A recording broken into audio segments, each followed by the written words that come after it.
하신 말씀과 명령을 지켜 행하는 우리 모두가 다 되게 하여 주시옵소서. 결단하는 이 시간, 하나님 새롭게 되는 이 시간, 우리 주님 만나는 이 시간 되기 원합니다.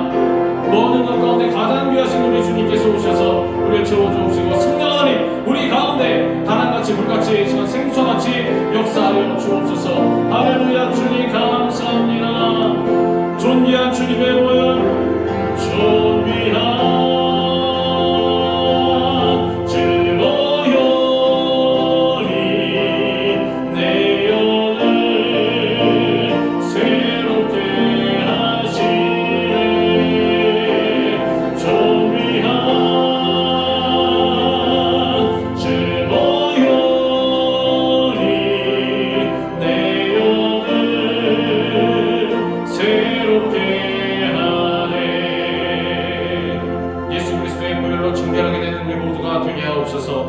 예수 그리스도의 보혈을 지나 우리 하나님 아버지의 품으로 나아가는 우리 모두가 한 걸음 한 걸음 주의 길로 나아가게 하여 주옵시고, 세상의 길로 가는 것이 아니라 오직 한 길, 예수 그리스도 그 길로 나아가는 자들, 하나님의 말씀과 성령으로 충만하게 되어서 오직 우리 주님만 바라보는 자들 다 되게 하여 주옵소서. 이 시간 주님 만나기 원하오니 오셔서 우리를 만나 주옵소서. 예수 그리스도의 이름으로 감사하며 기도드립니다. 아멘. 존귀한 주 보혈이 내 영을 새롭게 하시네. 존귀한 주 보혈이 내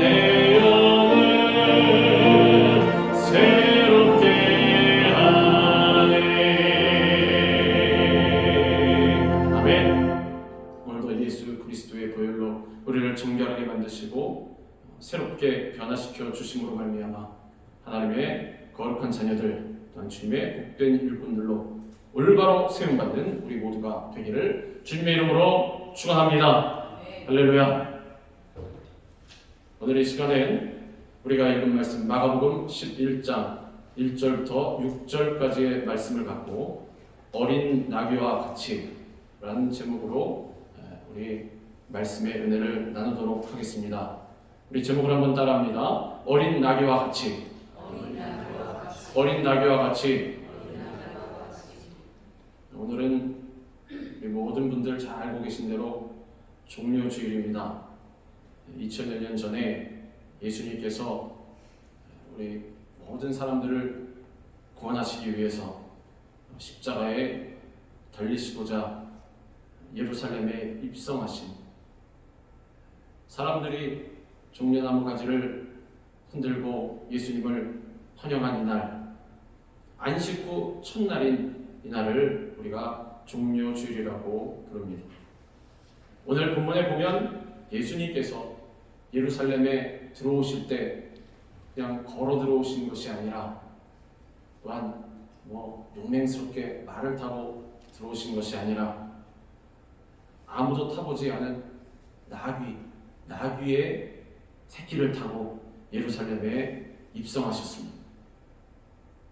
예수님께서 예루살렘에 들어오실 때 타신 이 어린 나귀 새끼는 뭐라고 되어 있습니까? 아직 아무도 타보지 않은 그러한 나귀였다는 것입니다. 이르시되 너희는 맞은편 마을로 가라. 그리로 들어가면 곧 아직 아무도 타보지 않은 나귀 새끼가 매여 있는 것을 보리니 풀어 끌고 오라. 아무도 타보지 않았다는 것은 순결함을 의미하는 것입니다. 깨끗하다는 것입니다. 아무도 타보지 않았다는 것. 예수님은 이 나귀처럼 세상에서 주목받을 만한 것이 아무것도 없지만은 우리 주님 앞에 섰을 때 순수한 사람, 죄악의 때가 묻지 않은 사람, 순결한 사람을 택하셔서 하나님의 귀한 뜻을 이루어 주시는 것입니다.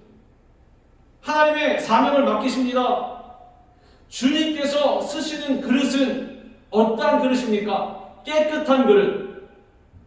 큰 집에는 금 그릇과 은 그릇뿐 아니라 나무 그릇과 질 그릇도 있어 귀하게 쓰는 것도 있고 천하게 쓰는 것도 있나니 그러므로 누구든지 이런 것에서 자기를 깨끗하게 하면 귀히 쓴 그릇이 되어 거룩하고 주인의 쓰심에 합당하며 모든 선한 일에 준비함이 되리라. 집에는 무슨 그릇이 있답니까?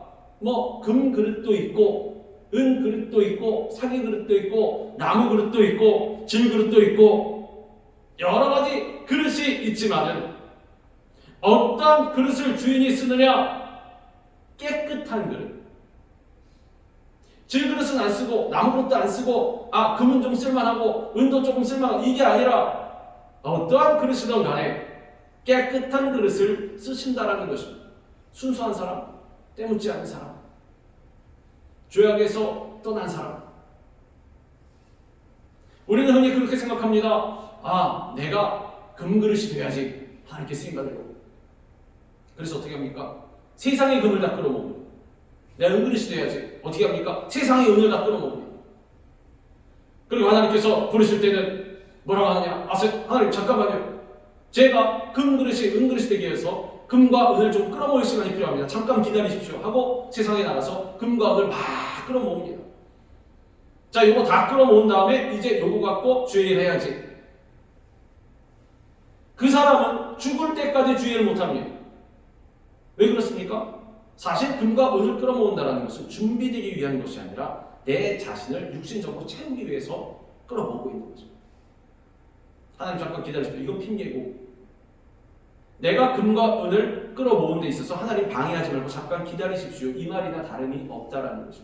하나님께서 부르시면 나를 점검할 때 무엇을 점검해야 되냐? 내가 금인가? 은인가? 질그릇인가? 이걸 하는 것이 아니라 내가 깨끗한가? 내가 깨끗하게 비워져 있는 것인가?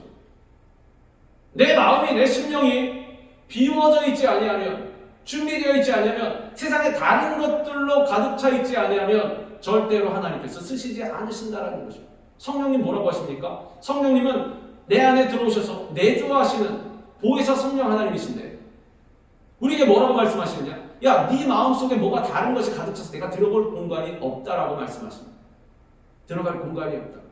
성령님 인정합니다. 환영합니다. 오시옵소서. 내 마음 가운데 오시옵소서 했는데 내 마음은 다른 무언가로 가득 차 있다라면 성령님 안 오신다라는 들어오실 공간이 없습니다.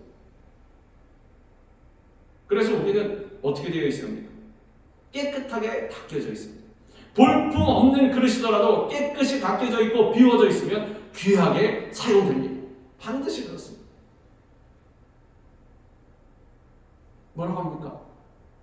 그릇이 어떤 그릇이든 거기에 뭐가 담겨 있느냐에 따라서 이 그릇의 가치가 정해진다는 것입니다.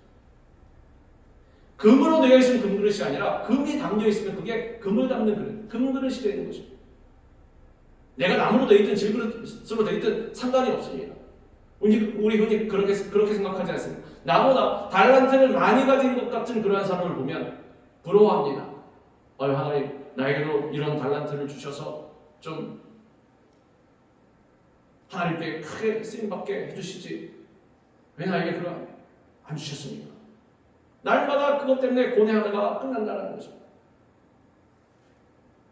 제가 한국에서 사역할 때 처음에 팀에 들어가서 제가 팀에 들어가니까 기다렸다는 듯이 형제들이 다 나왔습니다.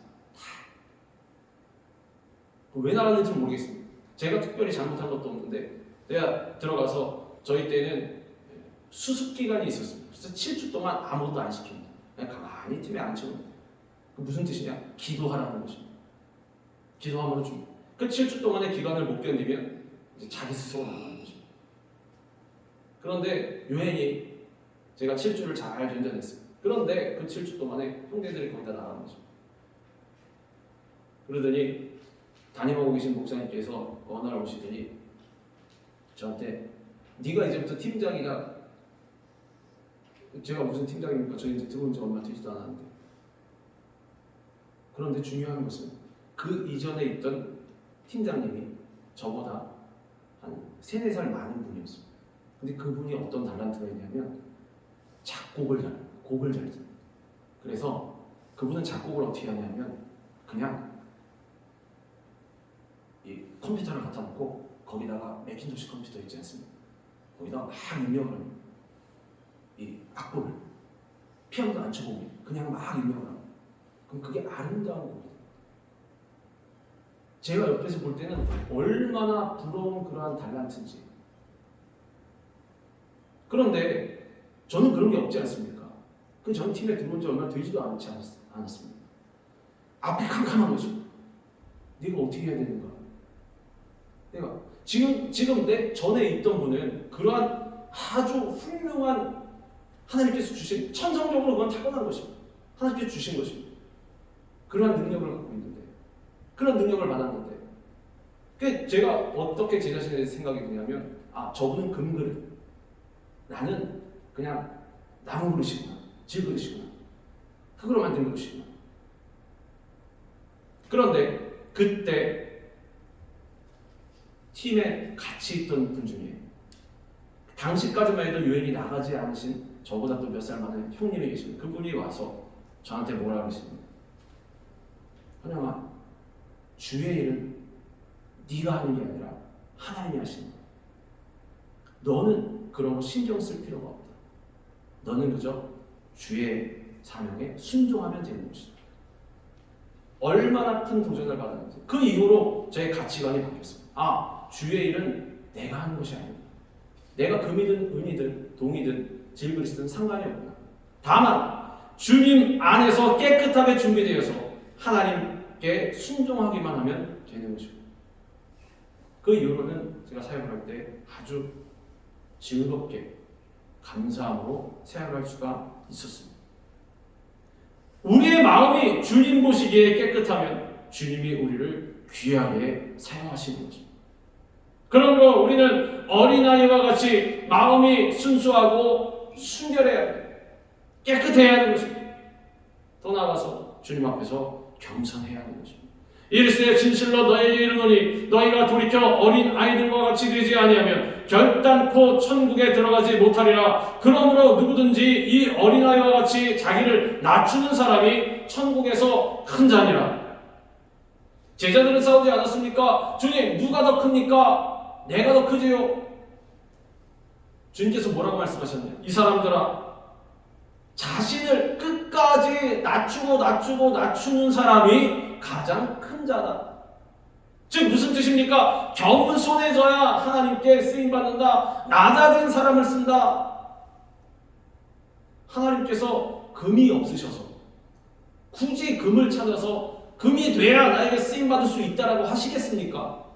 은이 없어서 굳이 은을 찾으셔서 은이 돼야만 내가 쓸 수 있다라고 하시겠습니까? 쓰는 것은 주인 마음, 주인이 무엇을 담든지 간에 그 그릇이 깨끗하기만 한다면 무엇이든 담는다라는 것입니다. 예수님은 주님 앞에 순수하고 겸손하고 때묻지 않은 사람을 택하여 하나님의 일을 이루시는 것입니다. 하나님은 순결한 신앙으로 온전하게 헌신하는 자를 택하시고 사용하십니다. 어떤 사람입니까? 하나님께서 부르시면 네, 하나님 제가 여기 있습니다. 나를 사용하소서. 예스맨. 상황에 따라서 주님 요때는 안 되겠습니다. 주님 요때는 조금 될 것 같습니다. 이게 아니라 그런 사람은 조건이 많이 다르지 않습니까? 주님 제가 이래서 안 되고 저래서 안 되고 이래서 되고 저래서 안 되고 저래서 되고. 예스맨은 그런 거 없습니다. 하나님께서 부르시면 네 알겠습니다. 예스, 예스. 우리는 무엇으로 이와 같이 순결해질 수가 있습니까? 주님의 보혈이 우리를 깨끗하게 정결하게 만드시는 것입니다. 율법을 따라 거의 모든 물건이 피로써 정결하게 되나니 피 흘림이 없은즉 사함이 없느니라. 어떠한 상황 가운데 있어도 우리가 살아갈 때 아침에도 마찬가지고 밤에도 마찬가지고 우리 기도하는 시간 같지 않습니까? 기도할 때 뭐 해야 합니까? 회개. 주님 나를 정결하게 만들어 주시옵소서. 마음으로 짓고 행동으로도 짓고 여러 가지 우리 죄 가운데 사실은 살아갑니다. 우리 그리스도인이라고 지금 이 자리에서 앉아 있지만 우리 세상에 이전에 예배가 끝나고 밖으로 나가면 어떻습니까? 죄 속으로 또 들어갑니다. 죄 속으로. 마음을 죄악에서 벗어나 완벽한 마음으로 유지할 수 있는, 자신의 의지로 유지할 수 있는 사람은 아무도 없습니다. 모든 사람이 죄를 범하였음에 하나님의 영광에 이르지 못하다니 의는 없을 때 하나님 하나도 없다라고 주님께서 말씀하셨습니다. 그래서 우리는 늘 주님 앞에 기도할 때 예수 그리스도의 흘리신 보혈로, 십자가에서 달려 흘리신 보혈로 오늘도 우리를 정결하게 만들어 주시옵소서. 주님 앞에 순결해질 수가 있다는 것입니다. 그러므로 예수도 자기 피로써 백성을 거룩하게 하려고 성문 밖에서 고난을 받으셨느니라. 예수님이 멋있으려고 피 흘리신 것이 아닙니다. 우리를 위해서. 우리가 회개하면 우리를 정결하게 만드시고 순결하게 만드시고 씻어주시려고.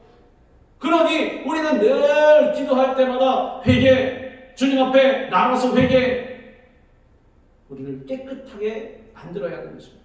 그리고 우리를 순결하게 만들어 주시는 것이 바로 주님의 말씀인 것입니다. 청년이 무엇으로 그의 행실을 깨끗하게 하리까? 주의 말씀만 지킬 따름이니. 오직 주님의 말씀, 솔라 스크립처, 오직 주님의 말씀으로. 주의 말씀은 빛이 되어서 우리를 거룩한 길로 인도하는 것입니다. 깨끗한 행실, 순결한 행실, 무엇을 기준으로 삼습니까? 세상에 기록된 헌법입니까? 법률입니까? 성문법입니까? 뭡니까? 대통령령입니까? 뭘로 합니까? 하나님의 말씀. 하나님의 말씀이 우리의 법인 것입니다. 기준이 되어야 합니다. 그런데 사람이 법을 모르면 어떻게 됩니까? 자기 마음대로. 법에 분명히 도적질하지 말라 그랬는데 만약에 남의 집에 담 뛰어넘어서 들어가서 문 열고 들어가서 도적질하면 어떻게 됩니까? 잡혀가는 것입니다. 아유, 저는 법을 몰랐습니다. 도적질하면 안 되는 거 몰랐습니다. 이거 통합니까? 안 통합니다. 마찬가지입니다. 우리도 하나님의 말씀을 몰라서 주님 앞에 섰을 때 아유, 제가 주님이 그렇게 하지 말라는 거 저 몰랐습니다. 그거 나중에 앞에 가면 안 통합니다. 그만큼 하나님께서 왜 우리에게 말씀 주시지 않았습니까? 만약에 하나님께서 이 기록된 말씀 안 주셨다면 그런 변명이 통할 수 있을지도 모릅니다. 그런데 하나님께서 주셨다는 거죠. 그럼 어떻게 됩니까? 말씀 알아야 됩니다. 그래야 하나님의 말씀대로 살아갈 수가 있고 거룩한 길로 나아갈 수가 있고 순결한 삶을 살아갈 수가 있고 그래야 나중에 주님 앞에 이르렀을 때 말씀드릴 것이 있는 것입니다. 지금 이 세상 삶을 살아갈 때에도 말씀으로 말미암아 순결하게 되면 하나님께서 사용하신다는 것입니다. 하나님의 거룩한 일꾼으로 거룩한 길로 인도하셔서 의의 길로 나아갈 수 있도록 성령님께서 우리를 붙들고 이끌어 주시는 것입니다. 그러므로 우리는 매일 주님 앞으로 나아가서 회개하고 말씀을 읽고 묵상하고 실천함으로 말미암아 계속해서 순결해지기 위해서 노력하고 나아가야 하는 것입니다. 신랑 되신 예수님 앞에 순결한 신부가 되어서 가장 귀하고 아름답게 주님의 일에 쓰임받는 사람이 되어야 하는 것입니다. 예수님께서는 예루살렘에 들어가시기 전에 제자들에게 근처 동네에 가서 아무도 타지 않은 나귀 새끼를 끌어오라고 말씀하시면서 누가 모르면 주가 쓰시겠다고 하라고 그렇게 지시하셨습니다. 만일 누가 너희에게 왜 이렇게 하느냐 묻거든 주가 쓰시겠다 하라. 그리하면 즉시 이리로 보내리라. 그 제자들은 그 말씀에 순종해서 갔습니다. 물론 제자들도 대단합니다. 가서 우리 주님이 쓰시겠다니 내놓으시오. 내놓을 사람이 어디 있습니까? 아무도 없을 텐데. 그런데 주님께서 가라 간 것입니다. 가서 말했습니다. 그런데 나귀 주인은 제자들로부터 예수님의 말씀을 전해 듣고 뭐라고 하냐? 그냥 내줬습니다.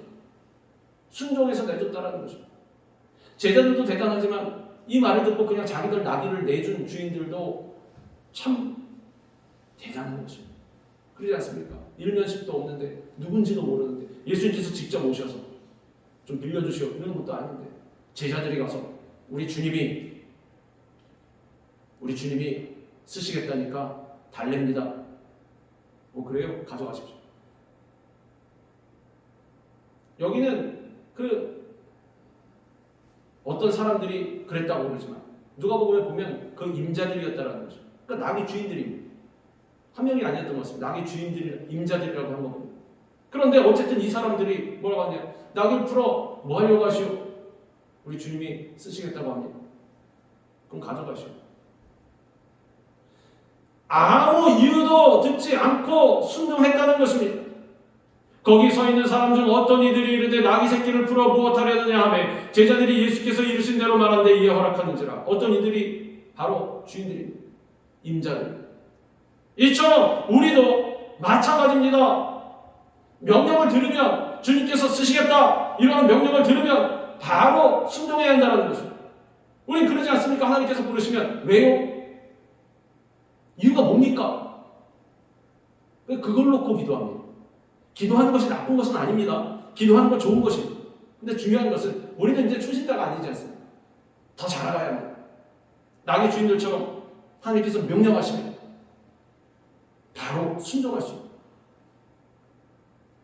물론 우리도 신령이 연약해서 순종하면서도 도대체 이걸 나에게 왜 시키시는가 의문이 들 수도 있습니다. 그러나 그럼에도 불구하고 계속 나아가야 한다는 거죠. 누구처럼? 이 나귀의 임자들, 주인들처럼. 여기에 대해서 이 기록된 성경에는 주님 말씀에는 왈가왈부한 내용이 없습니다. 나귀 주인들이 왜 허락했는지, 무슨 생각을 했는지 이런 내용 없습니다. 그냥 주님께서 우리 주님께서 쓰신답니다. 가져가시고 끝입니다. 그러니까 순종은 이렇게 해야 한다는 것입니다. 아브라함이 그랬습니다.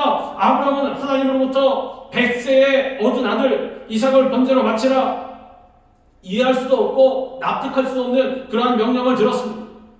그러나 아브라함이 이 명령을 듣고 이래서 주님께 순종해야 되겠구나 아니면 이것이 주님의 어떤 뜻이 있구나 생각했다는 내용이 하나도 없습니다.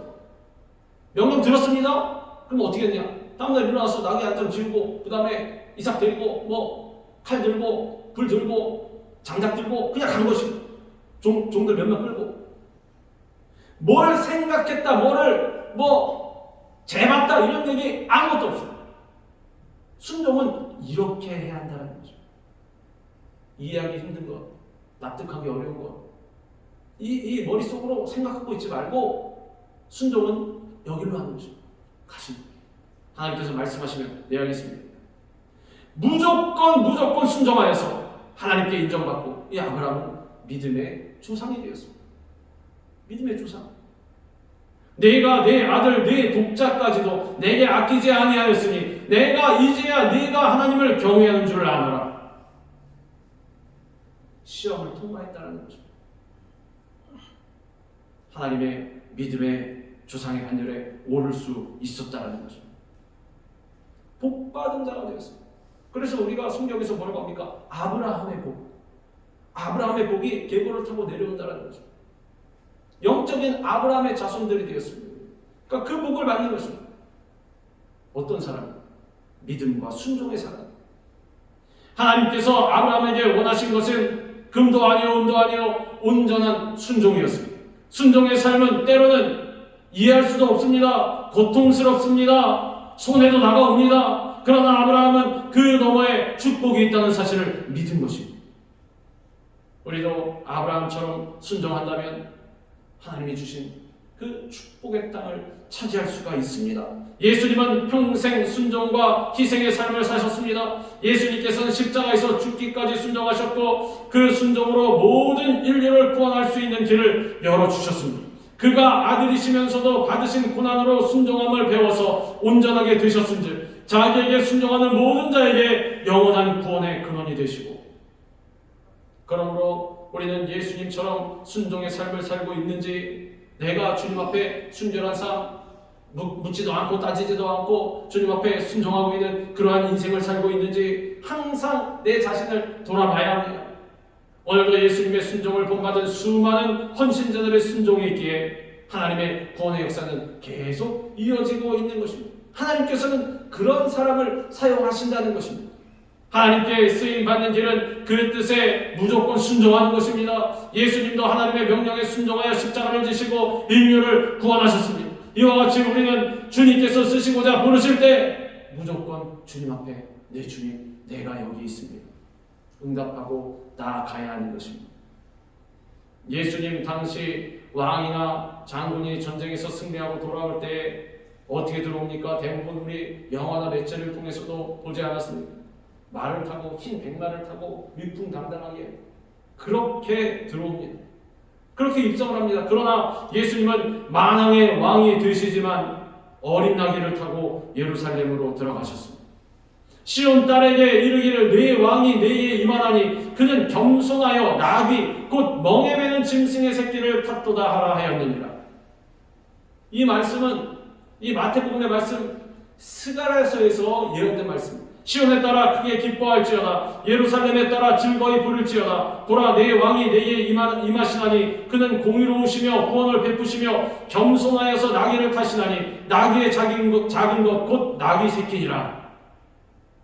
나귀를 탔다는 것, 이 어린 나귀의 나귀 새끼를 탔다는 것 자체가 겸손하다는 것입니다. 우리 주님께서는 만왕의 왕이심에도 불구하고 겸손하게 들어오신 것입니다. 어린 나귀 새끼는 전사의 위험스러운 모습도 볼 수 없습니다. 그리고 전투의 행적도 기대할 수가 없습니다. 어린 나귀를 타고 무슨 전투를 하겠습니까? 그러므로 우리 예수님은 겸손한 왕, 평화와 사랑의 왕으로 이 땅에 오신 것입니다. 하나님이 쓰시는 사람은 이와 같이 겸손하고 온유한 사람입니다. 모세는 겸손하고 온유한 사람이었습니다.